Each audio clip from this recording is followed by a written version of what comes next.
मंदिर में जाते हैं, मत्था टेकते हैं, वही लोग आपको बस में छेड़ते हैं, वही लोग आपको दबाते हैं। जय श्री राम का नारा लगाते हैं, वो सब मुनि नहीं, वो मिस्टर। और ऐसे मोदी जी को अगर और शक्ति मिलेगी देश में, तो समझो फिर इस देश में सनातन धर्म और आरएसएस की हुकूमत आएगी। हिंदू विरोधी कांग्रेसियों ने दशकों तक हिंदुओं को हर तरफ से कमजोर करने के लिए चाल चली। ऐसी नीतियां बनाई जिसकी वजह से हिंदू साल दर साल लगातार कमजोर होते चले गए। आर्थिक तौर पर कमजोर करने की साजिश। भारतीय समाज में कहा जाता है कि किसी को बर्बाद करना हो तो उसकी आर्थिक स्थिति पर दीमक लगा दो, खुद बर्बाद हो जाएगा। कांग्रेसियों ने भी कुछ ऐसा ही किया। साल 1951 में नेहरू देश के पीएम थे।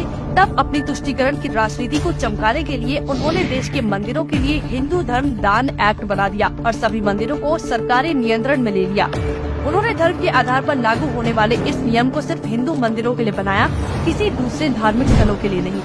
नेहरू के बनाए इसी नियम के कारण देश के 4 लाख से ज्यादा मंदिर आज भी सरकार के नियंत्रण में हैं। इतना ही नहीं, खुद को धर्मनिरपेक्ष बताने वाले नेहरू ने साल 1964 में एक बार फिर तुष्टीकरण का कार्ड खेला। उन्होंने विशेष समुदाय के लोगों को वक्फ एक्ट और वक्फ बोर्ड के रूप में एक ऐसा हथियार दिया जिसके भयानक नतीजे आज सबके सामने आ रहे हैं।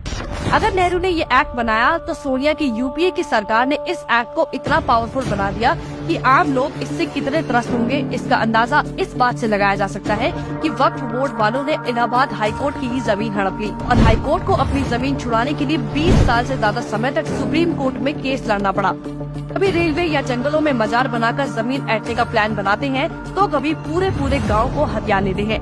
इसी वक्फ एक्ट की देन है कि वक्फ बोर्ड आज देश का तीसरा सबसे बड़ा भूमि धारक बन गया है। जमीन इनकम का सबसे बड़ा सोर्स है, वही छीन लिया जाएगा तो हिंदू हो या किसान क्या बचेगा। हिंदुओं का सामाजिक पतन।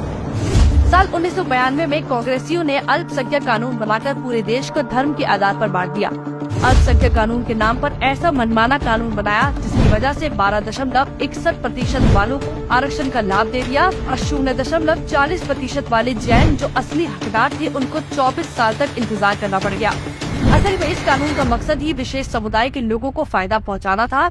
उन्हीं के लिए ये कानून बनाया गया था। सिर्फ नेहरू ही नहीं, इंदिरा ने भी हिंदुओं को सामाजिक तौर पर कमजोर करने की पूरी भूमिका निभाई। इंदिरा गांधी ने 1975 में इमरजेंसी के दौरान बड़ी ही चालाकी से संविधान के अंदर सेक्युलर शब्द को घुसाकर हिंदुओं के देश को हमेशा के लिए तथाकथित सेक्युलर देश बना दिया, बगैर कोई सदन में चर्चा या बहस किए। दुनिया में 57 इस्लामिक देश है, 6 से अधिक बौद्ध देश है, लेकिन हिंदुओं के लिए जो एकमात्र देश हो सकता था उसमें भी कांग्रेसियों ने दरवाजे बंद कर दिए। इतने से कांग्रेसियों का मन नहीं भरा तो साल 1991 में इन्होंने पूजा स्थल कानून बनाया जिसके प्रावधान पूरी तरह से हिंदू विरोधी थे, क्योंकि इस कानून की वजह से हिंदू, सिख और जैन समुदाय मुगलों के कब्जे से मंदिरों को छुड़ाने के लिए लड़ ही नहीं सकते। इस कानून की वजह से हिंदुओं ने अपने लाखों मंदिर और अपना इतिहास खो दिया। इस कानून की भी वजह से आज भी हमें अपने ही मंदिरों को वापस लेने के लिए कोर्ट में लड़ाई लड़नी पड़ती है। सांस्कृतिक पतन की साजिश। कांग्रेसियों ने हिंदुओं के पतन की पटकथा आजादी के बाद ही लिखनी शुरू कर दी थी।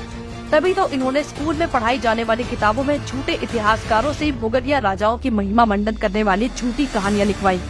वीर महाराणा प्रताप जिन्होंने युद्ध में अकबर के दांत खट्टे कर दिए थे, उनको हारा हुआ दिखाया और हिंदुओं से जबरदस्ती जजिया कर वसूलने वाले अकबर को सम्राट बना दिया। अगर गलत इतिहास नहीं पढ़ाया होता तो देश का बच्चा जो जीता वो सिकंदर की जगह पीठ दिखाकर जो भागा वो सिकंदर बोल रहा होता। हालांकि कांग्रेसियों की कुकर्मों और साजिशों की दिन अब लद गए हैं। मोदी सरकार एक एक कांग्रेसियों की सारी गलतियों को सुधारने का काम कर रही है।